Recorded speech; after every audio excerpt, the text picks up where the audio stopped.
आलम बरज़ख क्या है? रूह का सफ़र आसमानों के पार और फिर आलम बरज़ख। आलम बरज़ख में रिश्तेदार कैसे अपने प्यारों का इंतज़ार करते हैं। नाज़रीन, कभी आपने ये सोचा है कि जिस लम्हे हमारी आंखें बंद होती हैं और सांसों की डोर टूटती है, असल में ज़िंदगी की सबसे हसीन और पुर असरार मुसाफत का आगाज़ होता है। एक ऐसा सफ़र जो न ज़मीन की हुदूद का पाबंद है और ना ही ज़मान व मकान की कैद में है। ये है रूहों का सफ़र, एक अनदेखे अनजाने रास्तों का किस्सा जिसे ना आँख ने देखा है न कान ने सुना है, मगर दिल के दरवाजे पर दस्तक ज़रूर देता है।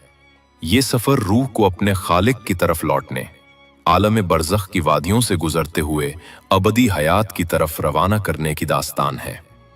आज की इस वीडियो में हम इस राज को खोलेंगे, अहादीस का मुताला करेंगे और ये जानने की कोशिश भी करेंगे कि मौत पाने वाले के साथ क्या खास मामला होता है। तो प्यारे नाज़रीन, आखिर तक हमारे साथ रहिएगा, क्योंकि ये सफ़र सिर्फ मालूमात का नहीं बल्कि हकीकत और बसीरत का भी है। और हो सकता है कि आज की ये वीडियो आपके दिल और दिमाग को एक नई रोशनी अता करे। मोहतरम नाज़रीन, मौत का दिन और मौत का लम्हा ये वो चीज है जिसे कोई इंसान आगे पीछे नहीं कर सकता। सूरह अल-आराफ आयत 34। और हर उम्मत के लिए एक मुकर्रर वक्त है, फिर जब उनका वक्त आ जाता है तो न वो एक घड़ी पीछे हट सकते हैं और न आगे बढ़ सकते हैं। कुरान में कहा गया है कि हर जान ने मौत का जायका चखना है।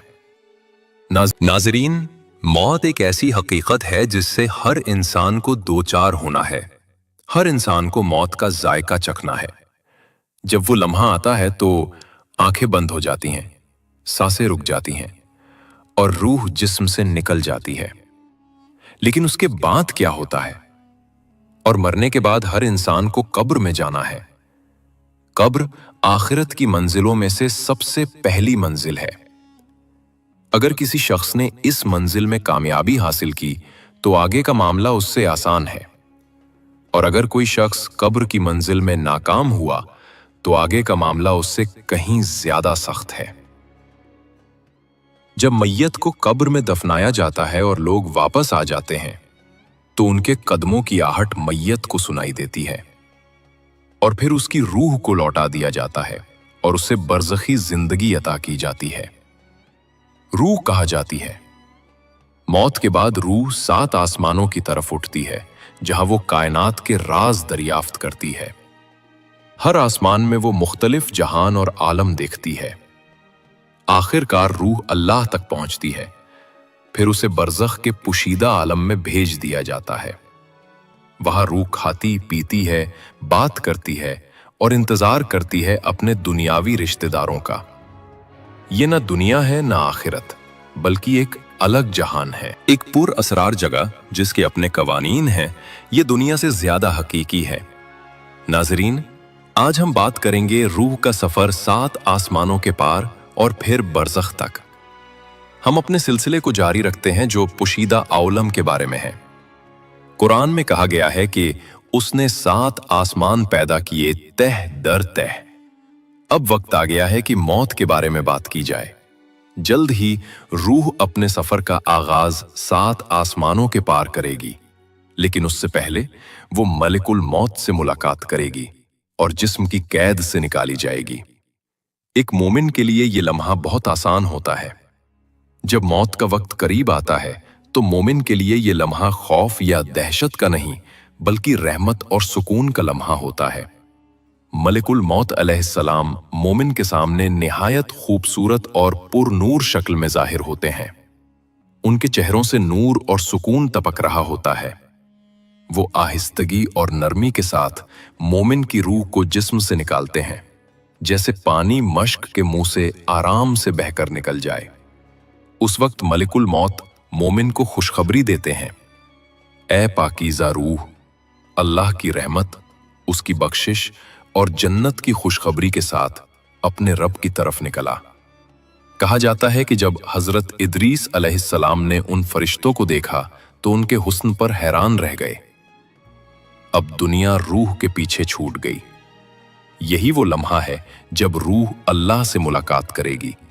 लेकिन वो लोग जिन्होंने अल्लाह को भुला दिया, उसके अहकामात को पसे पुश्त डाल दिया और अपनी जिंदगी दुनिया की लज्जतों और गुनाहों में गुजार, उनके लिए मौत का लम्हा बिल्कुल मुख्तलिफ होता है। जब ऐसे इंसान की रूह कब्ज करने का वक्त आता है तो आसमान से तारीक और सख्त शक्ल वाले फरिश्ते उतरते हैं। उनके चेहरे सियाह और हैबतनाक होते हैं। उनके पास खुरदरा और बदबूदार कफन होता है। वो उस गुनहगार रूह के गर्द एक सख्त दायरा बना लेते हैं। उस वक्त मौत का फरिश्ता आगे बढ़ता है और निहायत हैबतनाक आवाज में कहता है, ए खबीस रूह, अपने रब के गजब और गुस्से की तरफ निकला। ये अल्फाज सुनकर रूह खौफ और दहशत से कांपने लगती है, मगर उसके पास भागने की कोई जगह नहीं होती। रसूल करीम सल्लल्लाहु अलैहि वसल्लम ने फरमाया कि ऐसी रूह का जिस्म से निकलना ऐसे है जैसे रुई में कांटे घुसे हों और उन्हें खींचा जाए। चीरने, दर्द और नाकाबिले बर्दाश्त अजियत के साथ ये जुदाई तवील होती है, लेकिन ये सिर्फ अजाब की शुरुआत है। उसी लम्हे आंखें इस दुनिया के लिए बंद हो जाती हैं, लेकिन गैब की दुनिया खुल जाती है। जिस्म बेसो बहरकत पड़ा होता है, लेकिन रूह वो हकायक देखने लगती है जो जिंदा लोग नहीं देख सकते। उसे एहसास होता है कि दुनिया में जो कुछ छोड़ा सब अर्जी था, बाकी रहता है सिर्फ एक, आमाल और अल्लाह से रिश्ता। जब जिस्म बेजान लेटा होता है, रूह को पहले ही गैब की दुनिया में खींचा जा चुका होता है। वो देखती है कि उसके जिस्म को गुस्ल दिया जा रहा है, कफन पहनाया जा रहा है और दफन की तैयारी हो रही है।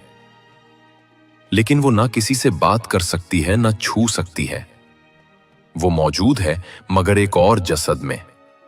जिस्म से निकलने के बाद अपने पहले उरूज में रूह ने खुद को दिली रोशनी के समंदर के वसत में पाया। जमीन का माहौल उसे एक बड़ी बलौरी गुंबद की तरह घेरे हुए था। जब वो आसमानी दुनिया से गुजरी तो उसने एक बार फिर अपने रब की अजीम हिकमत को देखा। उस दर्जे पर फरिश्ते ने पहली खुशखबरी दी, खुशखबरी ए पाक रूह, दुनिया में जो भी नमाज तुमने पढ़ी उसने इस आसमान के दरवाजे तुम्हारे लिए खोल दिए। तुम्हारी दुआएं इन तहों से गुजरती हुई ऊपर उठती थीं और अब तुम खुद उनके पीछे जा रहे हो। रूह ने पीछे मुड़कर देखा। दुनिया का शानदार माहौल और आसमान एक जवाहर की मानिंद लग रहा था। उसने दिल के गहराई से कहा, मेरे रब, तूने कितना हसीन पैदा किया। दूसरा आसमान। जब रूह ने खला की गहरी खामोशी में कदम रखा तो सबसे पहले उसे चांद की पुरसुकून रोशनी मिली।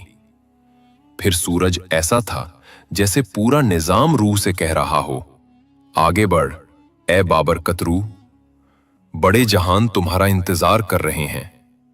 तुम्हारे रब की नेमतें बेशुमार हैं। तीसरा आसमान। करीबी कहकशानी खला के राज।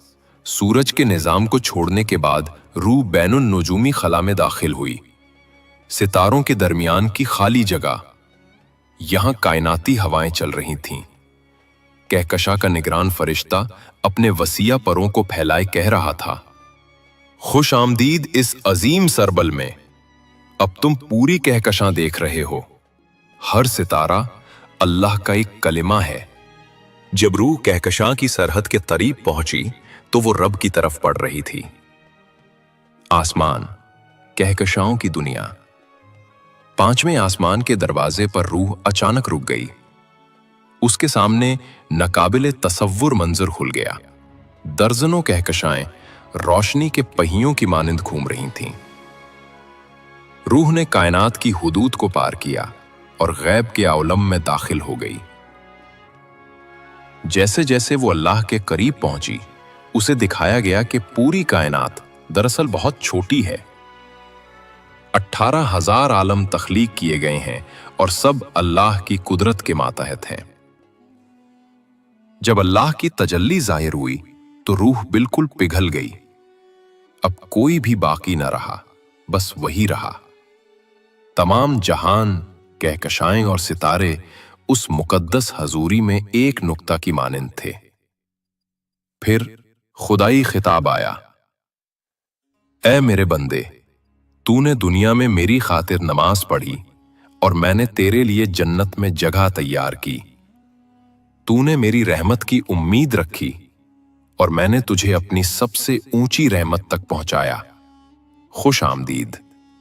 इन अल्फाज के साथ रूह रोशनी से भर गई और उसी लम्हे रूह को समझ आ गई कि ये सारा कायनाती सफर दरअसल उस आयत का मतलब है, यकीनन हम अल्लाह के हैं और हम सबको उसी की तरफ लौट कर जाना है। ये सफर हर मुसलमान का रूहानी तजुर्बा है जो मौत के बाद पेश आएगा। जैसा कि इस्लामी माखज़ में बयान किया गया है, कुरान कहता है अपने रब की तरफ लौट जा, और हदीस भी इस सफर को बयान करती हैं। ईमान वालों को खुशखबरी देती हैं कि उनके लिए एक उम्मीद भरा मुस्तकबिल है।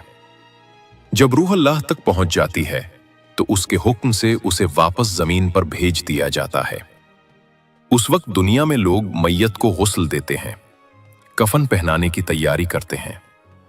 अगर मरहूम मुसलमान हो तो उसे सही हदीस के मुताबिक गुस्ल दिया जाता है। रूह इस सब को महसूस करती है, पानी ठंडा है या गर्म, हाथ नरम है या सख्त। इसलिए रसूल करीम सल्लल्लाहु अलैहि वसल्लम ने हुक्म दिया कि मरे हुए को नरमी के साथ गुस्ल दिया जाए, वरना रूह को तकलीफ होती है।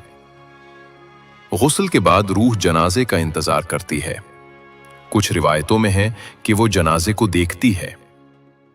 नमाज़े जनाजा के बाद जब दफन का वक्त आता है और कब्र बंद की जाती है तो हर इंसान एक लम्हे का सामना करता है, ख्वाह मोमिन हो या काफिर। कब्र जो जिंदों के लिए खामोश और तारीक है, मरे हुए के लिए सवाल और जवाब की जगह बन जाती है। दो फरिश्ते मुनकर और नकीर आते हैं। उनकी हैबत ऐसी होती है कि पहले कभी नहीं देखी गई। वो रूह को बैठाते हैं और सवाल करते हैं, तेरा रब कौन है? तेरा दीन क्या है? तेरा नबी कौन है? जो सही जवाब देता है उसकी कब्र कुशादा हो जाती है, जन्नत की खिड़की खुलती है। बरज़ख में भी एक तरह की जिंदगी है। रूह खुशी, गम, राहत और तकलीफ सब महसूस करती है। लेकिन जिंदा दुनिया वाले अपने आम हवास से नहीं जान सकते कि रूह क्या देखती है। ये इल्म हमें सिर्फ नबी करीम के जरिए मिला है। मोमिन रूहें आपस में मुलाकात करती हैं, मैयत को जिंदों की खबरें भी पहुंचती हैं। मोमिन रूहें आपस में मुलाकात करती हैं। जो कब्र पर आकर सलाम करते हैं, रूह सुनती है। जो दुआ और सवाब पहुंचाते हैं, वो कबूल होता है। लेकिन काफिरों या गुनहगार रूहों के लिए अजाब है, उनका हाल जकड़ा हुआ होता है। रूह के दर्जात। शाह वलीउल्लाह दहलवी रहमतुल्लाह अलैह के मुताबिक कुछ रूहें बेदारी की हालत में हैं, आमाल के मुताबिक जजा या सजा पाती हैं। कुछ रूहें ख्वाब जैसी हालत में हैं, ख्वाबों के जरिए राहत या तकलीफ पाती हैं। नेक रूहें फरिश्तों के साथ मिलकर फरिश्तों जैसी जिंदगी गुजारती हैं। अंबिया की रूहें अपने जिस्म की शक्ल में मश्क और काफूर की खुशबुओं के साथ जन्नत में रहती हैं। शुहदा की रूहें सब्ज परिंदों में हैं, जन्नत में खाती हैं और अर्श के नीचे आराम करती हैं। फर्माबरदार मोमिनों की रूहें जन्नत के किनारे पर रहती हैं। उन्हें खाने पीने की जरूरत नहीं होती, वे जन्नत के नजारों से लुत्फ उठाती हैं। गुनहगार मोमिनों की रूहें आसमान और जमीन के बीच मुअल्लक रहती हैं। काफिरों की रूहें सिज्जीन में कैद हैं, जो 7वीं जमीन के नीचे हैं। कब्र में बंदे के आमाल मुख्तलिफ शक्लों में सामने आते हैं। नमाज, कुरान और जिक्र दोस्त और साथी बन जाते हैं। अहले सुन्नत वल जमात का अकीदा है कि जैसे जिस्म और रूह कयामत के दिन दोबारा जिंदा होंगे, वैसे ही कब्र में भी दोनों को जजा और सजा मिलती है। 7 आसमानों की हकीकत एक पहला आसमान, जमीन का माहौल, चांद तक 3,80,000 किलोमीटर। दूसरा आसमान, सूरज का निजाम 150 मिलियन किलोमीटर।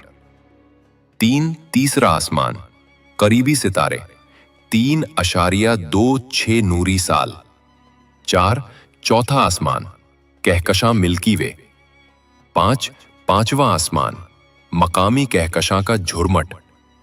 छठा आसमान पूरी कायनात 13.8 अरब नूरी साल। कुरान ने 1400 साल पहले बताया कि और हम आसमान को वुसा फैला रहे हैं। आमाल और आसमान के दरवाजे। पहला आसमान ईमान, दूसरा आसमान नमाज, तीसरा आसमान ज़कात, चौथा आसमान रोजा, पांचवा आसमान हज, छठा आसमान वालदैन की खिदमत, सातवां आसमान तहज्जुद में इस्तिग़फ़ार और यतीमों की खिदमत। यही है रूह का सफ़र, कब्र से लेकर आसमानों तक, फिर अल्लाह की हजूरी तक। जिंदगी का इख्तिताम या असल शुरुआत मौत, जिस्मानी जिंदगी का इख्तिताम और रूहानी जिंदगी का आगाज है। मोमिन के लिए यह कैद से आज़ादी है, जबकि काफिर के लिए अजाब की शुरुआत। मौत मोमिन के लिए एक तोहफा है। रूहों का यह सफर हमें याद दिलाता है कि हम फानी दुनिया के मुसाफिर हैं। असल जिंदगी वो है जो मौत के बाद शुरू होती है। अपनी जिंदगी को अल्लाह की इताअत और रसूलुल्लाह सल्लल्लाहु अलैहि वसल्लम की मोहब्बत में गुजार कर ही हम कामयाब हो सकते हैं। ए इत्मीनान पाने वाली रूह, अपने रब की तरफ उस हाल में लौट कि तू उससे राजी और वो तुझसे राजी। दाखिल हो जा मेरे बंदों में और दाखिल हो जा मेरी जन्नत में। सूरह अल फज्र। दुनिया की जिंदगी बहुत मुख्तसर है और असल जिंदगी आखिरत की है। अगर हम अपनी जिंदगी को अल्लाह और उसके रसूल सल्लल्लाहु अलैहि वसल्लम के अहकामात के मुताबिक गुजारेंगे तो हमारी कब्र भी जन्नत के बागों में से एक बाग बन जाएगी। हमें चाहिए कि हम इन आमाल को अपनी जिंदगी का हिस्सा बनाएं, ताकि अल्लाह हमें कब्र और आखिरत की सख्तियों से महफूज रखे और अपनी रहमत में दाखिल करे। अल्लाह ताला से दुआ है कि अल्लाह ताला हमें गुनाहों से बचने और नेक जिंदगी गुजारने की तौफीक अता फरमाए। आमीन या रब्बुल आलमीन।